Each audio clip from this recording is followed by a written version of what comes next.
विष्णु पुराण की कथा का आरंभ। विष्णु पुराण में 23,000 श्लोक हैं जो 6 प्रमुख खंडों या अंशों में विभाजित हैं। मैत्रेय और पराशर की कथा। एक बार ऋषि मैत्रेय ऋषि पराशर के पास आए और ब्रह्मांड के निर्माण के बारे में जानना चाहा, और ये बात पराशर ने उनसे कही। सुनो, प्रारंभ में ब्रह्मांड जल से परिपूर्ण था, लेकिन उस पानी में एक बहुत बड़ा अंडा निकला जो पानी के बुलबुले की तरह गोल था। अंडा बड़ा होता गया और अंडे के अंदर विष्णु थे। इस अंडे को ब्रह्मांड कहा गया, और ब्रह्मांड के अंदर पर्वत और भूमि, महासागर और समुद्र, देवता, राक्षस, मनुष्य और तारे थे। अंडा चारों ओर से जल, अग्नि, वायु, आकाश और तत्वों से घिरा हुआ था।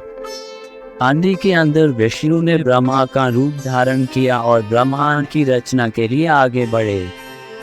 जब ब्रह्मांड को नष्ट करना होता है तो विष्णु ही फिर से शिव का रूप धारण करते हैं और विनाश का कार्य करते हैं। इसलिए आइए हम महान भगवान विष्णु को नमस्कार करें। 4 युग हैं, इन्हें कृत या सत्य, त्रेता, द्वापर और कली कहा जाता है। कृत युग में 4000 वर्ष, त्रेता में 3000 वर्ष, द्वापर में 2000 वर्ष और कली में 1000 वर्ष शामिल हैं। इस प्रकार 10,000 में चारों युग बीत जाते हैं, और जब चारों युग 1000 बार बीत गए तो वह ब्रह्मा के लिए केवल एक दिन के बराबर हैं। मुझे आशा है कि आप प्रारंभिक अंकगणित में अच्छे हैं। मनुष्य के कितने वर्ष ब्रह्मा के एक दिन के बराबर होते हैं? 10,000 गुना 1000 अर्थात 10 करोड़ वर्ष। ब्रह्मा के प्रत्येक दिन के दौरान ऋषियों, देवताओं और राजाओं को 14 बार नष्ट किया गया और फिर से बनाया गया। इनमें से प्रत्येक चक्र को एक मनवंतर कहा जाता है, लेकिन ब्रह्मा के दिन के अंत में अंतिम विनाश आता है। दुनिया जल जाती है। ब्रह्मा 10 करोड़ मानव वर्षों तक रात भर सोते हैं। इसके बाद पुनः सृष्टि होती है। पराशर ने कहा, मैत्रेय, मैं तुम्हें बताता हूँ कि ब्रह्मा ने सृजन का कार्य कैसे किया।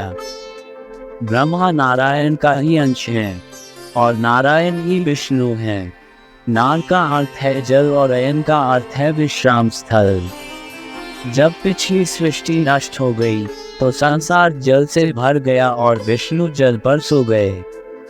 यही कारण है कि उन्हें नारायण कहा जाता है। नारायण ने देखा कि चारों ओर जल ही जल है और उन्होंने सृष्टि रचने की इच्छा की। इसलिए उसने वराह का रूप धारण किया और पाताल लोक में चले गए। वहां पृथ्वी ने उसे प्रणाम किया और उसे पाताल लोक से बचाने के लिए कहा। पृथ्वी की विनती सुनकर वराह रूपधारी विष्णु दहाड़ने लगे। उसने पृथ्वी को पाताल से ऊपर उठाने के लिए अपने दांतों का उपयोग किया। तब विष्णु ने सावधानी से पृथ्वी को जल पर रख दिया। पृथ्वी एक विशाल नाव की भांति महासागरों पर तैर रही थी। विष्णु ने पृथ्वी को समतल किया और पर्वतों को उनके उचित स्थान पर स्थापित किया। पृथ्वी को 7 क्षेत्रों या द्वीपों में विभाजित किया गया था। इसके बाद प्राणियों की रचना का प्रश्न आया।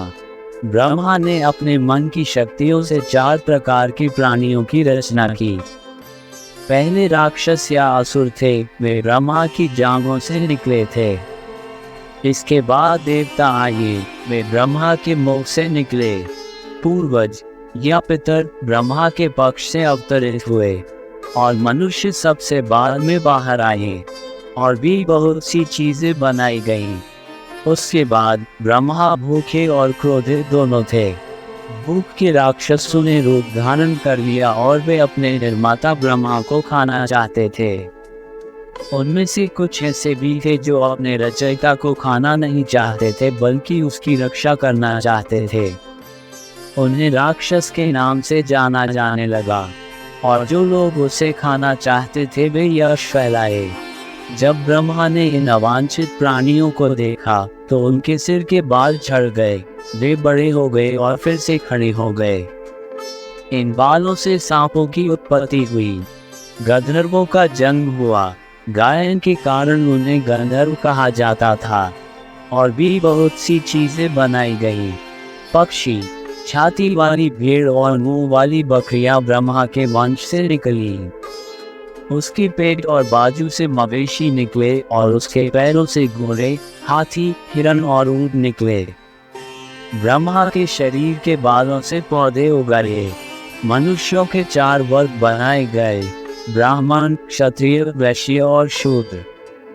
ब्राह्मण ब्रह्मा के मुख से, क्षत्रिय उनकी छाती से, वैश्य उनकी जांघों से और शूद्र उनके पैरों से निकले।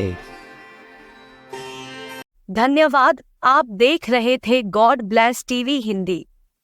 हमारे साथ जुड़ने के लिए सब्सक्राइब अवश्य करें।